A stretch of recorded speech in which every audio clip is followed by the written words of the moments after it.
Welcome back to Alina Bagti mini blogs. তো বন্ধুরা, আজকে আমি কস মাছের একটা রেসিপি বানাতে দেখামো তোমারা। তো এই যে আমি বাজার থেকে কস মাছ লয়ে আইছি, অল্প সবজি লয়ে আইছি, কাঁচা সবজি, তারপরে মরিচ সরিষ সব লয়ে আইছি আমি।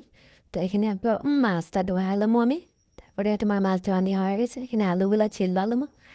তারপরে কস মাছটা আমার লবণ হলদি দিয়া মাইখা দিম অল্প। তারপরে এখানে যে তেল দিয়া, তারপরে এখানে মাছগুলো আছে না, এগুলো ফ্রাই করে আলামো ভালো করে। এগুলো ফ্রাই হয়ে গেছে আমার, তারপরে আলুগুলো ফ্রাই করে আলামো। এখানে আলু, তারপরে তোমার বেগুনগুলো ফ্রাই করে আলামো লগে। তো এই যে আমার বেগুন আলু ফ্রাই হয়ে গেছে, তারপরে আমি এখানে কাঁচামরিচ আর যেগুলো পেঁয়াজ ছিল একটা ফ্রাই করে, তারপরে এখানে আমি দিমো তোমার টমেটোগুলো এখানে দিয়া লবণ দিয়া দিমো, হলদি, তারপরে এখানে চালাই দিমো পুরা ভালো করে। তারপরে এখানে আলুগুলা দিয়া দিমো আমি।